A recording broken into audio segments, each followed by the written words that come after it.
in and they said he holds a stick. I was like, finally, there's a job where I can play with a stick, and it, and it's that kind of serendipitous thing.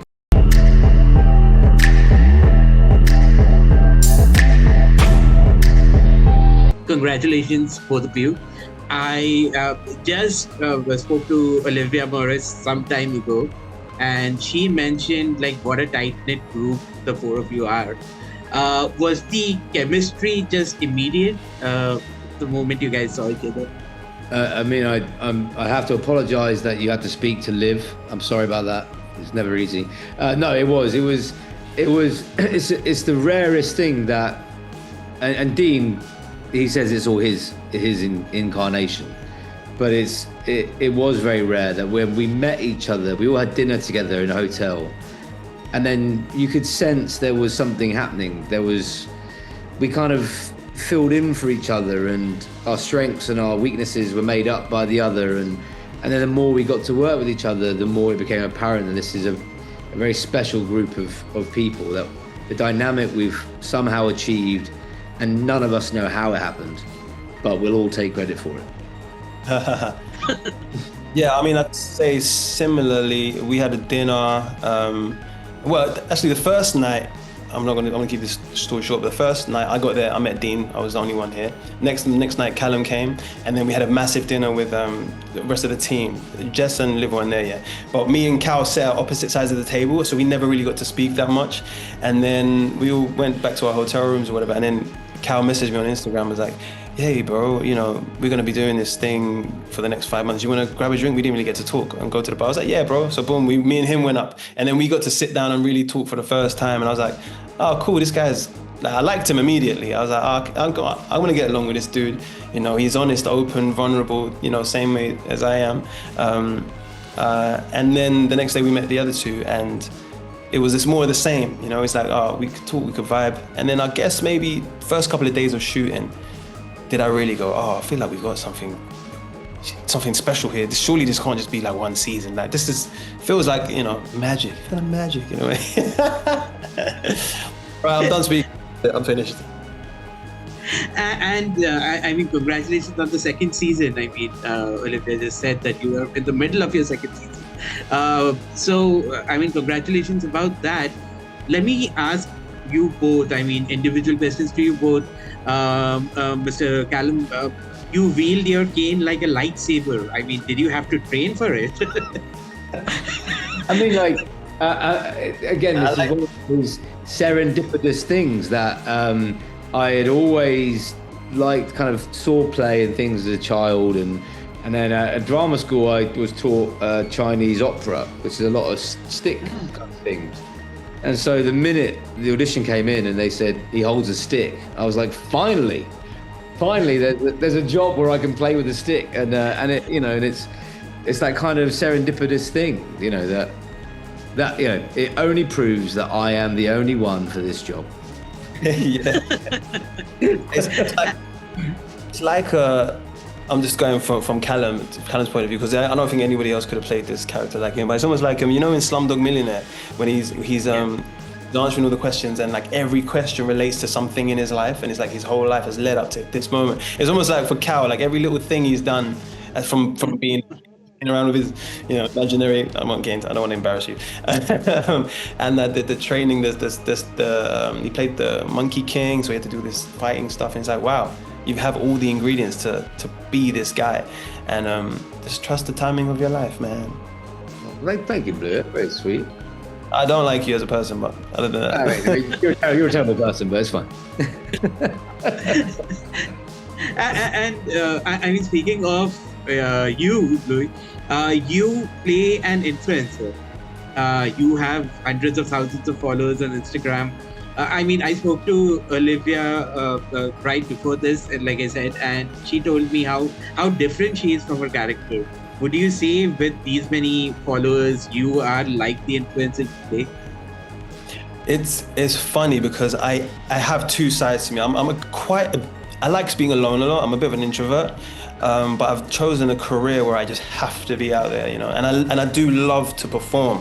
Mostly I've been doing music, so mostly my following's for music and stuff like that. But recently I've been doing more videos and stuff like that on my travels and vlogging in a sense from behind the scenes of the show and whatever. And yeah, so there's definitely, I could relate to the character in that sense because I know what it's like to present yourself to people. I used to be an MTV news presenter, so I got some experience, you know. So that part I was like, oh, I know how I do it. I'll kind of do it like how I would do it, but with all these different inflections and that. And I'm not as smart as Connor. Let's put that out there. I do enjoy history and a fun little conspiracy theory here and there, but other than that, yeah, I think those are probably all the similarities. Both of you have made around 15 jokes already. And the show is silly in a lot of ways, and I mean that as a compliment. How did you ensure that the show remains serious as well, because it is equally serious and equally silly? I think because it's honest. I think that, you know, just like our relationship between me and Blue is silly. I think actually, if you look at most of your relationships, they are silly. You know, life is very serious all the time, and it's from each other we get that kind of permission to be silly. And I think, especially on a show like this, the emotional moments only work if we earn it.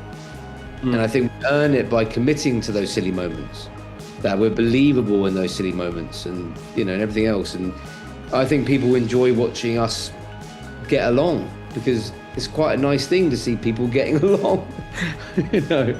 So, yeah. Yeah, it's like we get permission to, because Cal and because Jess especially, like, they're so silly. I'm silly as well, but it might take me a bit longer to let that side out, especially if I'm like doing a new job, I'm in a new country, I don't know these people, this cast that we're working with. So, but they give you permission to let it out, and then it makes me more silly. And then when we're doing our scenes and stuff, then we kind of more open to like trying a little thing or overstepping a boundary that you might not if you didn't know this actor as well. You know, we can do that stuff and find more things that are alive in the scene. And as it goes on, we do that more and more, especially in season 2 now. It's like there's so much more character idiosyncrasies and little dynamic relationship moments that are coming to life more, should I say. I have no idea if that was the answer to your question. I don't even remember what your question was, but I just wanted to say that.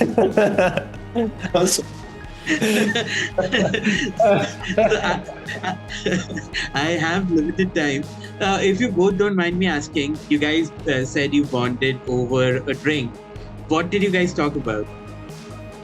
We spoke about me. No, I remember we both said we have no idea what's about to happen, and you know that in a few months' time, what will be, and kind of how out of body experience the whole thing was. And I remember me and Blue made a promise. I don't know if it was that night, but we made a promise to ourselves that, you know, if you ever start thinking that you're bigger than the shoes you walk in, you know, take a look around and realize how lucky you are. You know, we're on the set of the library. That's all been built. That's been dressed. Every book in there is real. It's 300 meters of books. And there are people all around you who are making you look and sound and present good, and how fortunate you are to be in that situation. And I think we spoke about it that night, about how our biggest feeling we took away from that was how lucky we felt. And yeah, we're now, a series and a half through, and I don't think me and Blue have stopped feeling as lucky. And now Bluey's gone, but now we can really talk about, thank God he's gone. He's an awful person. Thank God he's gone.